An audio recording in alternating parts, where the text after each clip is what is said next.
छोटो ब्रेकपछि कार्यक्रम शिक्षा दर्पणमा यहाँलाई पुनः स्वागत गर्न चाहन्छौँ। आज हामी कुरा गर्न लागिरहेको छौँ नयाँ रोजगारीको लागि हामीलाई अनुभवको आवश्यकता पर्छ अथवा भनौँ अवसरको। यस विषयमा विद्यार्थी वर्गहरूले केही छलफल गर्नुहुनेछ र अब भने हामी लाग्दैछौँ नेपाल कलेज अफ म्यानेजमेन्ट धोबीघाटतर्फ।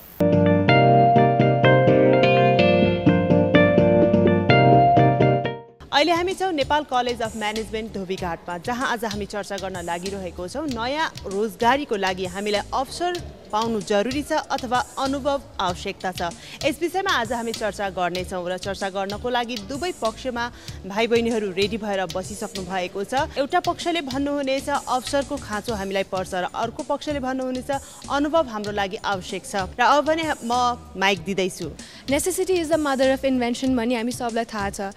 जब हामीलाई नेसेसिटी हुन्छ तब हामी अपर्च्युनिटी खोज्दै जान्छौँ, अनि जब त्यो नेसेसिटी र अपर्च्युनिटीको कम्बिनेसन बन्छ नि तब हामीले नयाँ कुराहरू इनोभेसन नयाँ चेन्ज ल्याउन सक्छौँ। अनि थाहा भएको कुरा हो कि the only permanent thing in the world is change भन्ने कुरा सबलाई थाहा नै छ। अनि जब चेन्ज हुन्छ, जब नयाँ इनोभेसन्स आउँछ, त्यसले फ्रेस आइडियाजहरू जेनेरेट गर्छ। त्यसैले नयाँ जबको लागि बेसिकली एक्सपिरियन्स भन्दा पनि अपर्च्युनिटीमा फोकस गर्दा धेरै नै राम्रो हुन्छ। For a better performance, experience is very needed. Experience helps in experience helps for effectiveness in work. जुनसुकै काम गर्न पनि एक्सपिरियन्स छौँ भने हामी सानो काम पनि सजिलै तरिकाले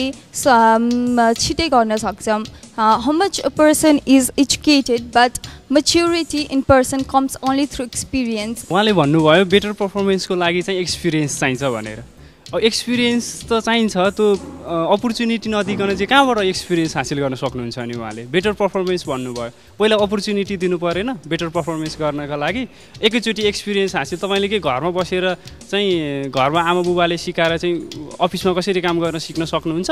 त्यो त कलेजमा सिक्नु पऱ्यो, उसमा सिक्नु पऱ्यो, त्यसपछि अनि त्यो त अपर्च्युनिटी जसले दिन्छ त्यसपछि मात्रै सिक्न सकिन्छ। अपर्च्युनिटी त घरमा आउँदैन, अपर्च्युनिटी त त्यो फर्मले दिनु पऱ्यो, इन्डस्ट्रीले दिनु पऱ्यो, जहाँ हामी जाहिर गर्न चाहन्छौँ, जहाँ हामी चाहिँ अवसर खोजिरहेका छौँ। त्यसकारण अवसर नै महत्त्वपूर्ण कुरा हो नयाँ जागिर खोज्नको लागि चाहिँ। नयाँ जागिर खोज्दाखेरि हामीले अब एक्सपिरियन्स चाहियो भनेर चाहिँ जहाँसुकै एक्सपिरियन्स भनेर माग्यो भने हामीले कहाँ पाउने त? नयाँ स्टुडेन्टहरू पास आउट भइसकेपछि हामीसँग एक्सपिरियन्स हुन्छ, हामीसँग मात्र नलेज हुन्छ, त्यो बेला हामीलाई अपर्च्युनिटी दिनु पऱ्यो, त्यतिखेर हामीले सिक्न पाउँछौँ। अपर्च्युनिटी भयो भने मात्रै चाहिँ हामीले बेटर पर्फर्मेन्स गर्न सक्छौँ। साथीले भन्नुभयो अपर्च्युनिटी राम्रो। म एउटा कम्पनी खोल्छु, आफ्नो कम्पनी खोल्छु र मैले के नयाँ अपर्च्युनिटी खोज्ने मान्छेलाई समातेर ल्याउँ कि एक्सपिरियन्स भएको मान्छेलाई समातेर ल्याउँ? मैले मेरो कम्पनी लन्च गर्नको लागि मलाई त एक्सपिरियन्स अनुभव भएको र सबै ठाउँमा काम गरेर चाहिँ ज्ञान भएको मान्छेलाई चाहिन्छ। मैले गएर मेरो कम्पनीमा काम गर्नको लागि मैले कलेजमा गएर चाहिँ समातेर चाहिँ नयाँ स्टुडेन्ट ल्याएर मैले मेरो कम्पनी चलाउन सक्दिनँ। हरेक ठाउँमा एक्सपिरियन्स चाहिएको हुन्छ। किन चाहिएको हुन्छ? किनभने कम्पनी एउटा यो इन्भाइरोमेन्ट भनेको कस्तो हुन्छ जहाँ ततै कम्पिटिसन छ। अनि एक्सपिरियन्स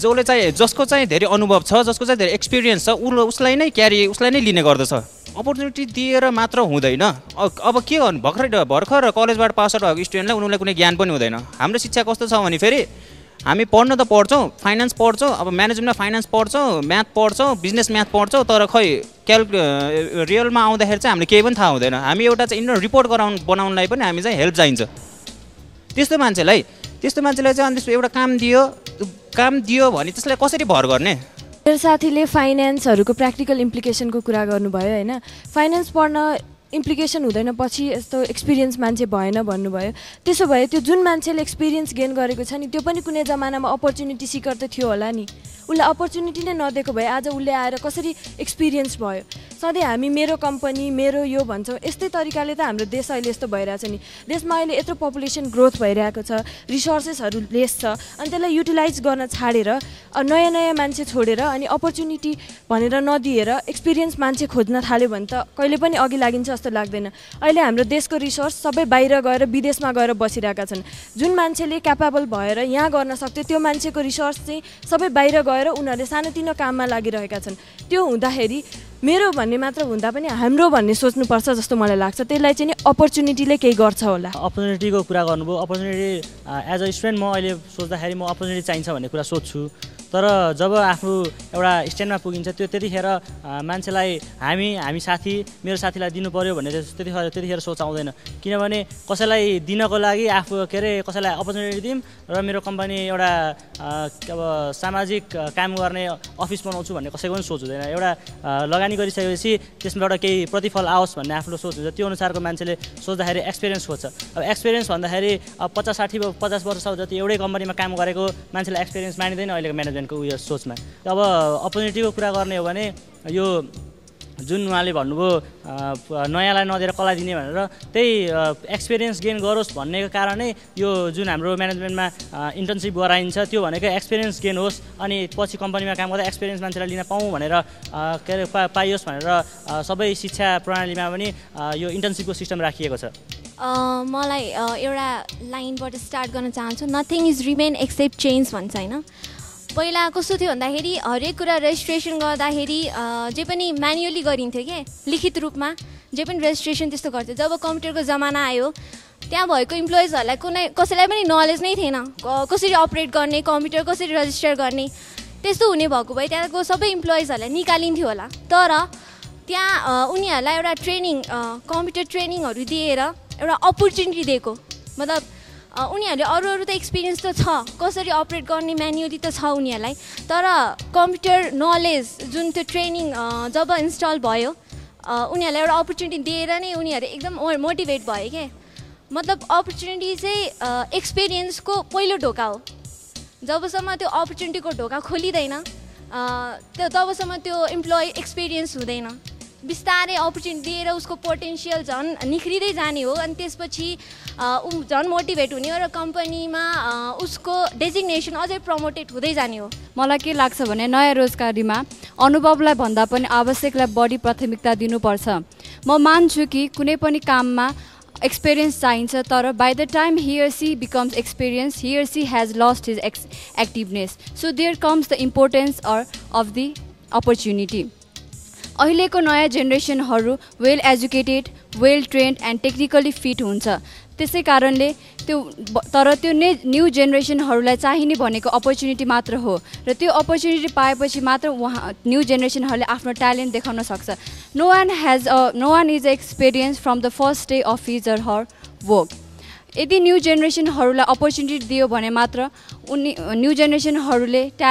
आफ्नो ट्यालेन्ट देखाउन सक्छ र त्यो कामलाई राम्रोसँग स्ट्रङका साथ गर्न सक्छ म यसलाई एउटा इक्जाम्पलले बढी अझै प्रश्न पार्न चाहन्छु वाल्ट डिज्नीको इक्जाम्पल लिन चाहन्छु वाल्ट डिज्नी हामी सबैमा पपुलर छ र हामी सबैलाई थाहा छ वाल्ट डिज्नीलाई एक्सपिरियन्स नभएको कारणले कामबाट निकालिएको थियो तर पछि वाल्ट डिज्नीलाई अपर्च्युनिटी दिएको थियो र now we can see his Mickey Mouse creation which is creating wonders throughout the world त्यसैले मलाई लाग्छ कि नयाँ रोजगारीमा अनुभवलाई भन्दा पनि अपर्च्युनिटीलाई धेरै प्राथमिकता दिनुपर्छ अपर्च्युनिटी दिए मात्र न्यू जेनेरेसनहरूले आफ्नो ट्यालेन्ट देखाउन सक्छ विद्यार्थीकै अब प्रस्पेक्टबाट हेर्दाखेरि हामीलाई अब वेल एक्सपिरियन्स टिचर चाहिन्छ कि भर्खरको यङ जेनेरेसनवाला टिचर चाहिन्छ त हामीले त अब राम्रो कुरा सिक्नु पर्यो उसले दिएको एक्सपिरियन्सबाट उनले एक्सपिरियन्स लिएको कुराबाट हामी अझै सिक्छौँ हामीले त अब एक्सपिरियन्स टिचर नै चाहिन्छ नि त अब प्र्याक्टिकल्ली एक्जाम्पल दिने हो भने नेपालको सन्दर्भमा हेर्ने हो भने अस्ति भर्खरै 2टा टुर्नामेन्ट भएको थियो क्रिकेटको कुरा गर्दा अन्डर 19 को कुरा गरौँ र नेपाली सिनियर टिमको कुरा गरौँ जुन चाहिँ एक्सपिरियन्स प्रोहरू थियो अन्डर 19 क्रिकेटको उनीहरूले अपर्च्युनिटी पाए खेल्न गयो हामीलाई सबै थाहा छ रिजल्ट कस्तो थियो अन्डर 19 टिमले कस्तो ल्यायो भनेर अब नेपाली सिनियर टिम जुन चाहिँ धेरै एक्सपिरियन्स थियो प्रोहरू थियो हामी सबैलाई थाहा छ सी डिभिजनबाट उक्लेर उनीहरू बी डिभिजनमा आइपुग्यो द्याट्स अ बिग एचिभमेन्ट होइन so opportunities is not practical के नेपाल जस्तो देशमा अपर्च्युनिटी छँदै छैन नेपोटिजम भन्ने एउटा कुरा छ जुन चाहिँ अब आफन्तलाई दिउँ है चान्स भन्ने हुन्छ त्यसमा चाहिँ एक्सपिरियन्स प्रोहरूलाई नदिएर अपर्च्युनिटी दिएर अरूलाई दिन खोज्दाखेरि नेपाल यस्तो भएको नट बिकज यङ जेनेरेसनलाई चान्स दिएन यङ माइन्ड्सलाई चान्स दिएन भनेर होइन यङ माइन्ड्स त कहाँ छ भन्दा आदि यङ माइन्ड्स कि फेसबुकमा हुन्छ कि बाटोमा चक्का बालिरहेको हुन्छ कि चक्का जाम गरिरहेको हुन्छ सो बेसिकली एक्सपिरियन्स चाहिन्छ opportunities is not practical for me मेरो साथीको आधी फेसबुक चलाउने र आधी चक्का जामको कुरा भनौँ होइन त्यो किन भइरहेछ त अपर्च्युनिटी नभएर के कुरा गर्दाखेरि each and every year 3 lakh जति मान्छे ग्रेजुएट भएर इम्प्लोइमेन्ट लेबर फोर्समा एन्टर गर्छ तर हामीसँग कति छ 1 लाख जति मात्र इम्प्लोइमेन्ट अपर्च्युनिटी क्रिएट भइरहेको हुन्छ अनि बाँकी 2 लाखले के गर्ने त या त विदेश जाने हो या त फेसबुक चलाउने चक्काजाम गरेर बस्ने त्यसको लागि अपर्च्युनिटी क्रिएट गर्नु पर्यो र पो त हामीले चक्काजाम गर्दैनौँ फेसबुक चलाउँदैनौँ नयाँ ट्यालेन्ट डिस्कभर गर्छ कि अपर्च्युनिटी दिएर पुरानै मान्छेलाई राख्यो भने नि कस्तो हुन्छ एउटा monotonous boring way of life हुन्छ अनि यस्तै फेसबुक चल्छ चक्काजाम हुन्छ त्यसलाई रोक्नलाई त अपर्च्युनिटी क्रिएट गर्नु पर्यो कि एक्सपिरियन्सको पछि मात्र लाग्नु भएन नयाँ रोजगारीको लागि अवसरको आवश्यकता छ कि अनुभवको आवश्यकता छ यस विषयमा आज हामीले चर्चा गरिरहेका छौँ र दुवै पक्षबाट राम्रो राम्रो तर्क र धारणाहरू आइरहेको छ र अब भने हामी कार्यक्रमको लगभग अन्तमा छौँ र दुवै पक्षलाई एक एकचोटि हामी चान्स दिन चाहन्छौँ नयाँ अनुहार अपर्च्युनिटी के अपर्च्युनिटी भनेर अब देशको प्रधानमन्त्री पनि भर्खर कलेजबाट पास आउट भएको मान्छेलाई राख्ने ठुला ठुला कम्पनीहरूको सिइओ टप लेभल म्यानेजमेन्टहरू पनि के अब हामी गएर बस्ने अनि म एउटा अर्को पोलिसी साथीहरूलाई थाहा छ कि छैन म एउटा भन्न चाहन्छु यो ठुला ठुला राष्ट्रहरू छन् ठुला ठुला कन्ट्रीहरू छन् जस्तो म युएसकै नाम लिन चाहन्छु अथवा चाहिँ युरोपियन कन्ट्रीहरू हामी के सोच्छौँ भने उनीहरूले डिबी प्रोभाइड गरेको हुन्छ हामी के सोच्छौँ भने त्यो अपर्च्युनिटी दिएको हो भन्ने सोच्छौँ युएसले अपर्च्युनिटी क्रिएट गरिरहेको छ भन्ने सोच्छौँ तर के युएसले वास्तवमै हामीलाई अपर्च्युनिटी क्रिएट गरिरहेको हो कि हामी यहाँ 20 वर्ष 22 वर्षसम्म पढेर अलिअलि ज्ञान आर्जन गरेर एक्सपिरियन्स गरेको मान्छेलाई चाहिँ युएस लगेर युटिलाइज गरेको हो म साथीहरूको विपक्षमा बोल्न चाहन्छु के भन्नुभयो भने उहाँहरूले इन्टर्न गराउनको लागि चाहिँ एक्सपिरियन्सको लागि इन्टर्नको लागि लिएर जान्छ त्यो इन्टर्न गराउनु पनि अपर्च्युनिटी दिनु होइन अपर्च्युनिटी पहिला आयो नि पहिला एक्सपिरियन्स गराउनको लागि त अपर्च्युनिटी नदिकन त त्यो एक्सपिरियन्स हासिल गर्नै सकिएन अर्को कुरा लोअर लेभलमा छिर्छ त्यसपछि एक्सपिरियन्स लिँदै चाहिँ सिइओसम्म पुग्छ भन्नुभयो त्यो होइन लोअर लेभलमा पनि त अपर्च्युनिटी नदिए कसरी छिर्न सक्छ एक्सपिरियन्स मान्छे चाहियो भनेर लोअर लेभलमा पनि त काम गर्नै पर्ने होला त्यहाँ पनि त राम्रै काम गर्नुपर्ने होला लोअर लेभलकोले चाहिँ काम बिगारिदियो भने त्यहाँ पनि त नराम्रै होला त्यसकारण त्यहाँ पनि त अपर्च्युनिटी त दिनु पर्यो नि अपर्च्युनिटी नदिकन त लोअर लेभलमा पनि छिर्न सकिँदैन त्यसै गरी इन्टर्नमा पनि छिर्न सकिँदैन त्यसै गरी अमेरिकाको युरोपियनको कुराहरू गर्नुभयो विपक्षी मित्रले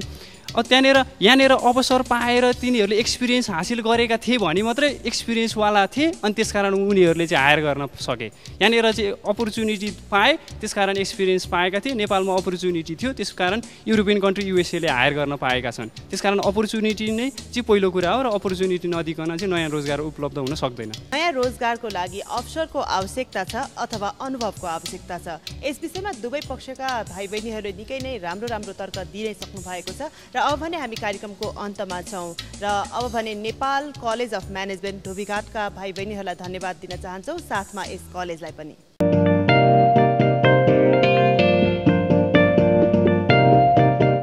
कार्यक्रम शिक्षा दर्पणमा अब भने केही शैक्षिक गतिविधिहरूको पालो भएको छ यो हप्ताभरि शिक्षा क्षेत्रमा भएका विविध गतिविधिहरू अबको प्रस्तुतिमा